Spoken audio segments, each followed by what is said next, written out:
What's going on, guys? Flick here, and welcome back to another episode of the FIFA 16 West Ham Career Mode. And in the previous episode, we had a very interesting start to the Premier League season, opening the Premier League season with a 3-0 loss at home to Stoke City, and then going on to beat Manchester City 4-0 at the Etihad. So really an episode of two tales, starting off early and ending really strongly, and now we've got some tough fixtures ahead. Manchester United, Bristol Rovers, and then Chelsea.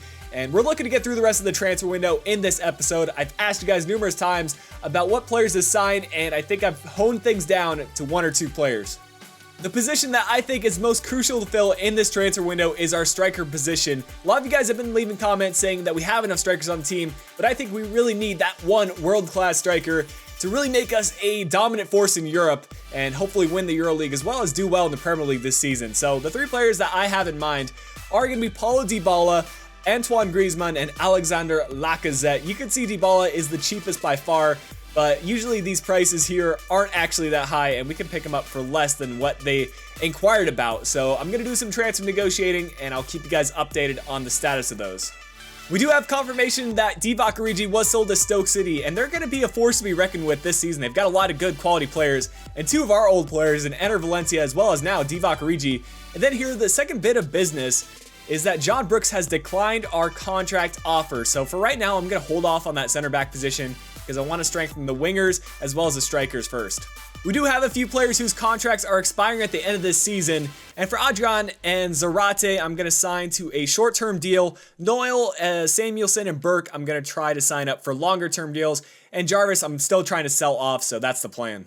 We're going to give Adrian a one-year deal worth $80,000 and an important first-team player. You guys can see that's a step down from his crucial first-team player. Hopefully he doesn't make a big fuss about that. For Mauro Zarate, we're going to give him a one-year deal with $60,000 a week, important first-team player. Reece Burke's going to get a 3-year deal with $3,000 a week, future first-team player role. Kyle Noyle is also getting a 3-year deal, $3,000 a week, and future first-team player. And a similar situation for Samuelson, 3 years, $3,000 a week, future first-team player. Although we had a $16 million offer accepted by Stade Rennais, I'm going to try to pick up Entep for a cheaper amount, $10 million plus Sacco. We'll see what they have to say about that. We've got a transfer offer here for Adrian, and now that Riza Balaga has stepped up, I'm open to accepting offers from teams. However, I'm not willing to let Adrian go for less than $8 million. We'll see what Burnley has to say. We've got some more transfer offers, and the first one being for Adrian. Similar case to the Burnley offer, I'm going to counter with $8 million. And we'll see what Espanyol has to say. Maybe Adrian will be going back to Spain. The other offer is going to be for Matt Jarvis, and I'm going to try to get him out of the club for $3 million because he's not really going to get any playtime for us. Might as well get the cash. We've got some great news, guys. All these contract offers have been accepted, but more importantly, Stade Rennais have accepted the $10 million deal plus Diafra Sacco for Paul George Entep. It's going to free up a striker position as well as allow Entep to join the team. Seeing that his contract negotiations do go through. It's only on $50,000 a week, which is not too bad. 3 years, we're going to give him the crucial first-team player role because that's what I expect him to be. Our first match of the episode is going to be against Manchester United. We've got a lot of experience playing up against them already this season, having come up against them in the Community Shield, but we've got a very strong lineup and a really nice bench, actually. Swanson, Koyate, Obiang, Samuelson, Magellan, Zarate, and Traore, who I expect to bring on since he did manage to get his debut goal for us in the last episode. Hopefully, we can make a similar impact against Manchester United. It's Aaron Cresswell. He's going to play it inside. And Payet's going to be able to find Iheanacho. Can he turn the defender? No, he's going to play it off instead. It's Goretzka. Can he get his debut goal for us? Not the best shot, and he could have played it across. Here's Memphis on the ball. What can he do with it? He's trying to get around the defender. Riedewald having none of it. 2 tackles by Riedewald. What a tank. Ah, no, Lingard on the ball. They take it away. Memphis into Lingard. Lingard playing it forward to Schneiderlin. Schneiderlin into Benzema. Some good passing. Winston Reed to clear it out, but they still have it here. Schneiderlin into Benzema. We got to contain. Contain. Don't let him shoot. How does he put that away? Our defender just had to stick a leg out and clear it out in some way or some fashion. But Karim Benzema, that's why he's a world-class striker, because he can do that kind of stuff. Just turns the defender. Should have cleared it out, to be honest, but not much Ariza Balaga can do about that. Oh no, this is not good. Is he onside? He's going to play it across. That's an easy finish. Manchester United have really caught us when we weren't paying attention. And now it's suddenly 2-0. It's going to be very difficult for us to come back from this deficit. How does he keep this? Oh my goodness, Karim Benzema, what is he on? Out of nowhere, they get another. Noble to play this one inside, get inside the box, come on Payet. Foul ref, we get a penalty kick. That is our first lucky break in this match, and we needed this one before halftime. You know, I was saying this when we were 2 goals down, but now I would be honestly okay if we're 2 goals down going to halftime, because we'll have the momentum. Mark Noble needs a step up for us. Put it off to the left, Mark. Just needs to put this away. Nicely done. There's no way David De Gea is going to get to that. Let's collect the ball. Let's not get fancy with our celebrations. It's Memphis on the ball. We need to close him down. That's an easy header. We were on the attack, and now Manchester United make it 4 against us. Really not a good game.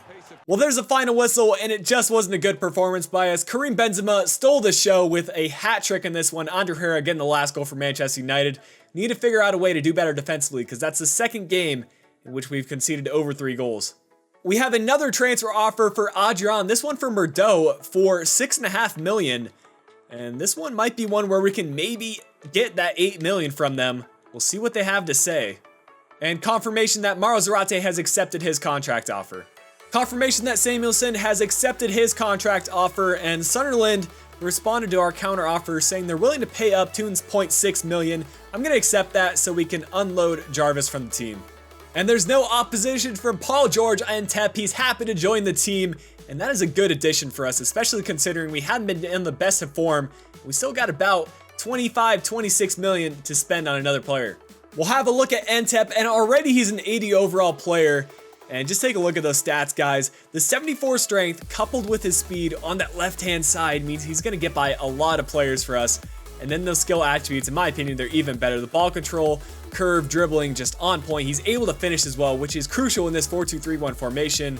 Only 24 years old, 4-star weak foot, 4-star skills. It's got high, medium work rates. I mean, he's just going to be an incredible player. And he even has the speedster specialty and the flair trait. I'm going to simulate this Capital One Cup fixture against the Bristol Rovers because I don't think they're going to be a team that's going to give us too much opposition. No offense to any of you Bristol fans, but Traore opens the scoring in the 9th minute. He's really a player that I need to give more playtime to because he seems to score whenever he does get the start. Erkin picking up a goal as well. Good to see him getting a goal because he isn't getting as much playtime this year with Aaron Cresswell kind of stealing that position from him, but Cresswell is just a fantastic player, so I don't think he minds too much. But we're getting to the last couple of minutes of the match. Zarate makes it 3-0, and they pick up an injury. Easy win for us. We've got a couple pieces of business. Matt Jarvis has been sold to Sunderland. We got $2.2 million for him. And Bordeaux have actually matched the counter offer for Adrian. And that was a very tough thing for me to do to sell him, but $8 million is a good amount for a player. It's going to start decreasing in his value. Now that we've got Ariza Balaga, who is only 1 rating lower than him, it just makes sense to start him, guys. I'm sorry for any of you that are disappointed by that. And as I say that, transfer talks have broken down between Adrian and Bordeaux. Maybe that is a sign. Let me know in the comments section whether I should sell Adrian in the next transfer window. I'll hold on to him for this transfer window. I'll let you guys decide. In order to get some extra cash, I'm going to request some funds from the board. I increased our league objectives to qualifying for the Champions Cup because I think that's something we can do. We finished 5th last year, and our team is much better this year, so that is a feasible objective. And the board are not willing to give us 10 million, but they are willing to give us 8.9 million. I am going to accept that gladly because that is a lot of cash. It's time for the Chelsea match, and we are giving Paul George Ntep his debut at that left mid position. And we do have a very strong team in this one. I decided to give Erkin the start because apparently he's on good form. He did score that goal in that match against Bristol Rovers, so maybe he can net himself another one. We'll take a look at the Chelsea lineup, and they do have Begovic in the net for them. Don't know what's going on with Courtois. He's actually on the bench. I don't know what Mourinho's choices are with that, but hey, we all know he's a very interesting manager, and we've had some disputes with him. I'm really looking to beat him in this match. Ntep on the ball right here. Can he make an impact on the game? He's going to cut inside. Gets by a couple defenders. Have a shot. Why not? Ntep gets it on target, but Begovic with a solid save. Diego Costa, he's going to play it off. This is good passing by Chelsea. And they make us pay. Really their first opportunity all game, but it was a nice passing movement, and there's not much we can do there. Don't score here. Over the top through ball. It's Pedro is able to cut inside. They score again before halftime. Are you kidding me? Well, there's a halftime whistle, and I don't know what's wrong with our defense. We can't keep possession. Nothing is working for us. We have shots, just not getting goals. Iheanacho just attacking the Chelsea defense right now. Can he get a goal back for us? He's just quicker than everybody on the pitch. Just needs to cut inside. Gets by one, gets by two. Could have gotten taken down. You sometimes just need to take that penalty.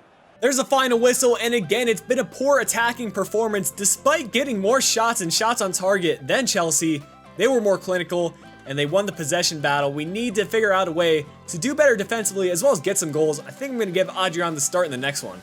We have our first scouting report from Ghana, and as a reminder, I'm not going to accept any players whose maximum potential does not exceed 90. So we're not going to sign anyone from Ghana in this first month. We also have a scouting report from the Netherlands, and there's not going to be any players we sign here. Finally, we have a scouting report from Sweden. See if we have any good players to sign. 68 to 92, we will take a chance on him, and we were not going to sign anyone else. Atleti is still not accepting our transfer offer for Antoine Griezmann, so I've included Obiang in this because we do have kind of an abundance of center midfielders, and he has a decent value. We have some unsettling news about Koyate. Apparently he wants a change in his career after I offered him a new contract, so that's a bit unsettling. Hopefully that changes in the future. But we have some good news here. Atletico Madrid have finally accepted our offer for Antoine Griezmann. It did take 35 million plus Pedro Obiang. Now we got to get into the contract negotiations. And guys, with literally 2 hours left on the transfer window, Antoine Griezmann have accepted our contract offer. We're going to accept that. And look at how much remaining transfer budget we have. Next to none, but we had just enough.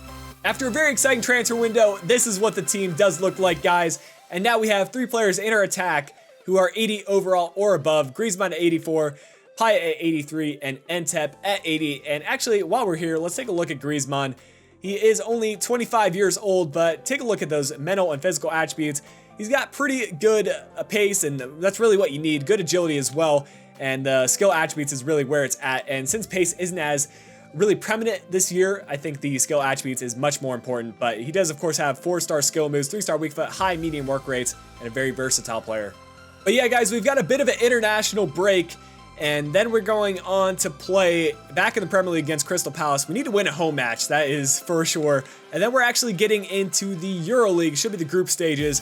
And that should be pretty exciting in the next episode. If you guys are looking forward to that, make sure you guys leave a like down below and subscribe so you don't miss out on any future content. Till the next episode of this West Ham Career Mode, this has been Flick. I'll be talking to you guys again soon.